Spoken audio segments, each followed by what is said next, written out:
Alright, welcome back. So we're here with another build video for Season 4. I never got around to doing the build video for Morrigan back in Season 3 when she initially came out. But we're here finally. So between not doing a build video for her yet and also being requested, I'm going to go ahead and get her done. And a few things here. Of course, you know, the items to talk about in this video, they very well could change throughout Season 4.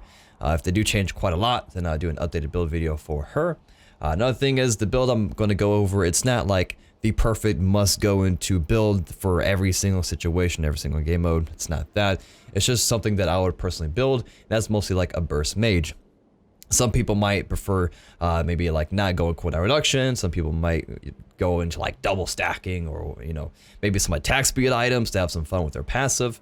And stuff like that. But enough of that, let's get into it. And of course, you know, this is not for experienced Smite players. It's more for people that are newer to Smite or newer to mages or just new to the goddess herself, the Morrigan. So let's jump right into it. You know, talking about these items here. Now, if you're in a game mode that kind of calls for a starter item, like pretty much anything except Arena and Assault, me personally, I still go into starter items for the most part for game modes like Clash, Siege, even some Joust, and of course Conquest as well. And if you do go ahead and go to a starter item, I would highly recommend going into the starter item called Soulstone. So the way this works is between the Morrigan and Soulstone, you're basic attacking a lot. You know, with Morrigan, you're trying to get that passive off, and that calls for you basic attacking enemies. So while you're, you know, basic attacking, get your box going, you're also building soul stacks with the Soulstone. Now, after you basic attacked 5 times, and of course if they landed, your next damaging ability would do bonus damage. So, you know, you can basic attack a few times, you can maybe like throw out your 2 and hit all the minion waves, and that way you can get that little extra bonus of damage. Now, let's say if you don't really care about doing a whole lot of damage or burst damage and you prefer cooldown reduction and just sustaining with MP5, then you can go ahead and go into a starter item called Sands of Time. Now, 10% cooldown reduction is a lot for 800 gold, so I'd imagine they might tone that down in the future, maybe down to 5%, but if you're into cooldown reduction, you can go into that. Or for whatever reason, if you really like just sustaining as far as your health-wise, then you can go into a starter item called a Vampiric Shroud. However, me personally, I would highly recommend just going into the Soulstone if the game mode calls for it. So, you're just going to go into Soulstone and not try to get kicked out, as you got a warning already. Now, moving on to boots, you have a couple options here. Personally, I would go to like a Shoes of Magi. However, both boots are perfectly fine.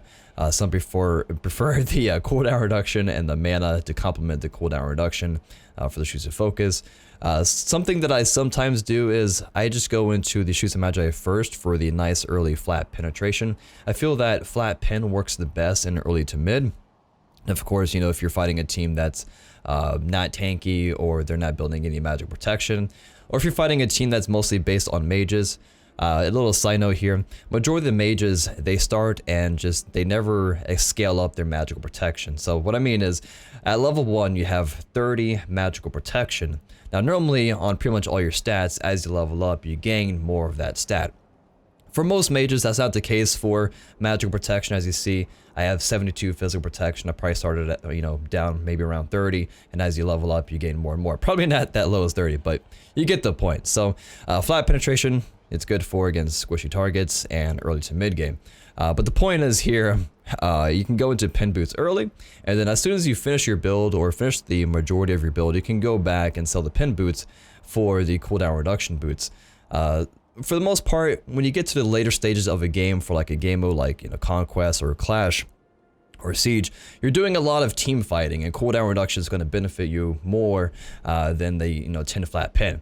So like later on when you get your pin item like Obsidian Shard or Spear of the Magus or whatever, you know, pin item you prefer, then you can go back and sell this for cooldown reduction. I feel like that'd be a little bit more useful. Or you can start, you know, right out of the gate with cooldown reduction boots. So that's my little ramble on the boots. So moving on, again, both boots are fine. I'm just gonna go into the Shoes of Magi for now.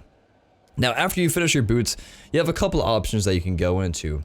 If you're a fan of building stacks like Book of Thoth, Warlock Sash, or Doom Orb, or whatever the case may be, then I'd recommend getting it as early as possible, and that'd be pretty much like right after your boots. You don't want to wait till like the last portion of your build to start building Warlock Sash, because that's not going to be too well. It's not gonna be too cost efficient because, you know, Warlocks, it costs like, you know, it's 100 stacks. Book of Thoth, however, it's a little bit more lenient if you get it into the late game. Like for example, I'm level 20, and I can go ahead and pick up Book of Thoth, which is definitely not under health. It's just go into power, go into this book tree, and you can go into Book of Thoth. As you see, it says 100 magical power, but the passive here, it scales off of your mana. So it's a little tip here. As you level up, of course, like I said earlier, you do scale in stats, and that includes mana. So as you level up, you gain more mana. Book of Thoth passive scales off of your mana. So even though level 20, no stacks, I have 65 magical power now. You can go ahead and pick this up. We're at 202. So without stacks, as long as you're level 20 or a higher level, it can give you a nice boost of magical power. But regardless, you can go into a Book of Thoth right after your boot. You can go to a Warlock Sash, or if you don't want to go into any stack and item after your boot, that's fine. Maybe you're in an arena and you're competing with like 1 or 2 other mages on the stacks or the mini waves, and you can't really get any stacking going. Then you can just not go into a stack. Typically, if I don't go to a stack and item after boot, I have a couple options for myself. I can either go straight into a Chronos Pennant. From Season 3 to Season 4, the price has increased by a decent amount. It's a little bit more expensive to finish now for Chronos Pennant. However, it still provides you with a lot of cooldown reduction and a really nice utility passive, just constantly lowering all of your abilities, which can be pretty useful. So you can go into like, start like this, or if not, you can still go into like a Book of Thoth after your boots, and then you can go into the Chronos Pennant if you want to. Now, another route that I go into, this is more of a situational type of start that I go into. It's more so if I'm fighting against, maybe like assassin, like a Loki, that I know that might give me some trouble. Of course, you are Morrigan, so you can be kind of slick with your stealth. However, the point being is that if you're getting focused by physical gods, or you think that you will, then I like to go into the Dynasty Plane Helmet right after the Pin Boots. So it works really nicely together because Dynasty Plane Helmet is really, really cheap.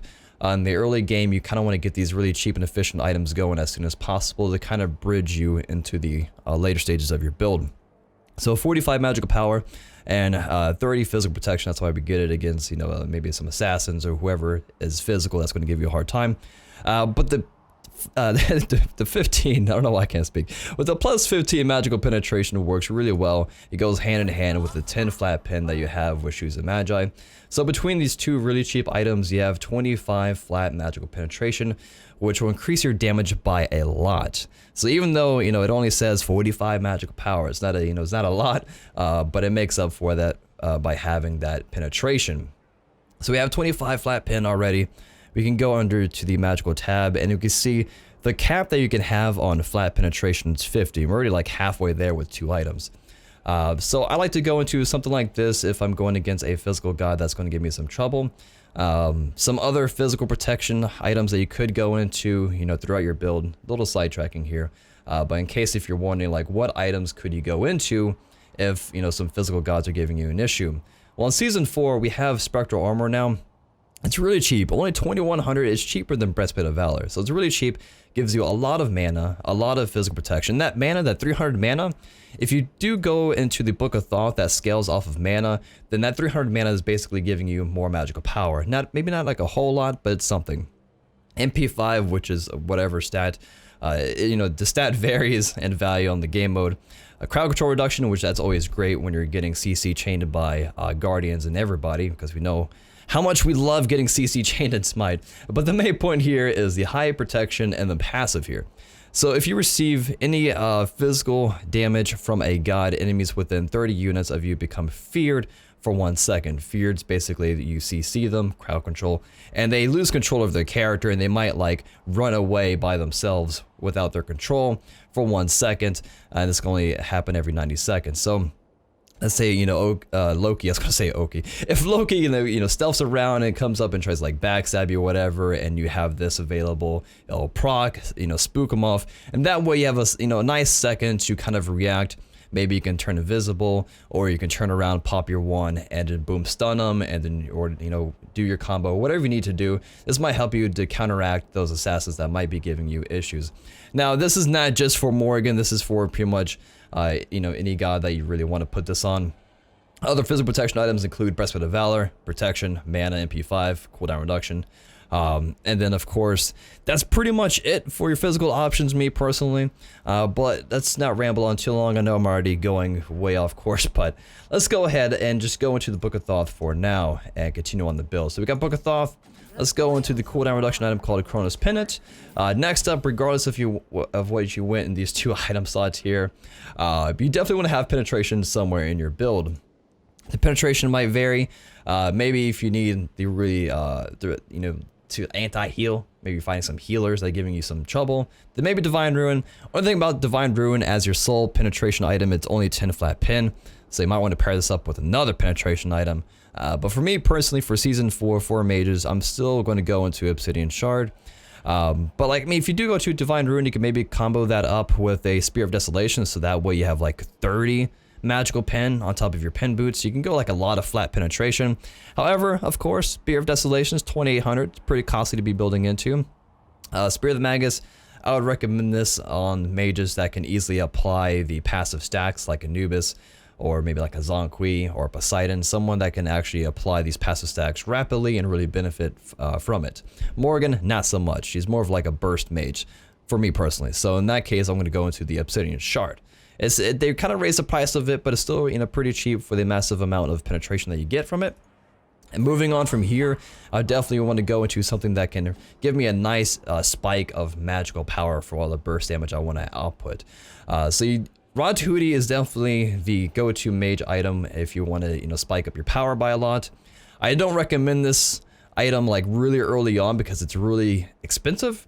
The kind of rule is you don't want to buy items that are super expensive early on because that really slows the pace of your entire build, and you might end up behind, maybe like an item and a half or whatever the case may be, from the enemy mage or whatever. But if let's say if you're snowballing like crazy, you have like all these kills, you're on fire, you're going godlike, really early in the game, then of course you have the luxury of building these expensive items. But regardless, recommend going into Rod Hootie.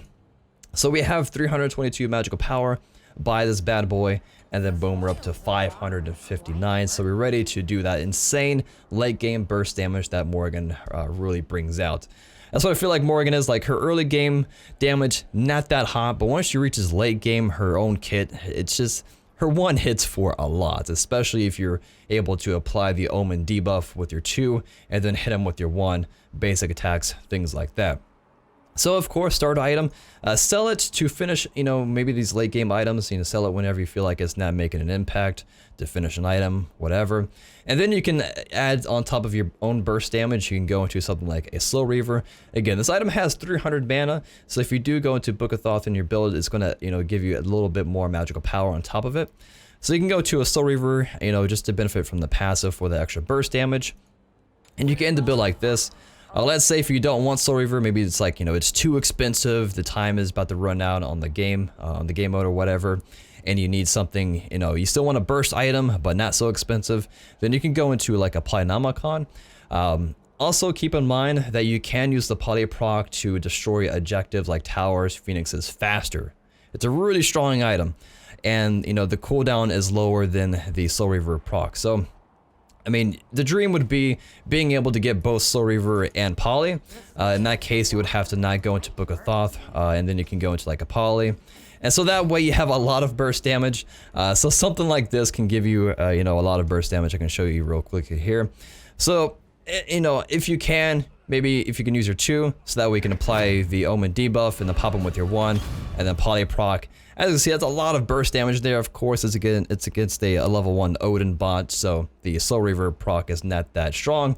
But you get the point. What I'm trying to get here is that building a lot of these burst damage items can just really help you just to like stealth in, burst, and hopefully stealth out. Another thing, if you do manage to go into some cooldown reduction items, you can really benefit from the stealth. So let's go into the Shoes of Focus, Chronos Pennant. We have 30% CDR. So you can really utilize her 3 a lot. So once you have this Confusion maxed out, it lasts for 8 seconds and your cooldown is only 10.5 seconds. So if you manage to stay in stealth and not get popped out, not get in combat, or not use your abilities, you can spend a decent amount of your time in stealth. As you can see, it just disappears and we have 1.5 seconds, and then boom, it's back up again. You do something like that. Of course, if you manage to go up to 40% cooldown reduction, which is the cap, then you can really utilize that stealth mechanic there. But that's it. As far as relics, I highly recommend going into purification. The biggest weakness of Morrigan, outside of transforming into somebody, just her own kit, she's not CC immune. She doesn't have a nice like leap, escape, or dash. The only thing she does have is just stealth, which it can easily be countered. You know, you're not really going anywhere. It's not like an Alquang where you like dash and, you know, just pop a decoy and then you're stealth. Her biggest weakness is just getting CC chained and just dying, of course, outside of royalty. So in that case, recommend going to relics that can help you out there, like purifications. Maybe you can go into Aegis amulet, or just something like that. Maybe you might need something like a heavenly wings if they have a lot of slows, so you can immune that slow, or cleanse the slow rather. It's not, you know, immune anymore. It's just cleanse, so that we can go ahead and sprint out. But that's pretty much it. Been talking for way too long. I just want to provide you with some information that might help you out in your adventures in the Smite Battleground of the Gods. But yeah, thank you for watching. I know it was a bit long, but I wanted to get out as much information that it can hopefully help you. Again, it's not for experienced Smite players, but yeah. See you guys next time. Peace.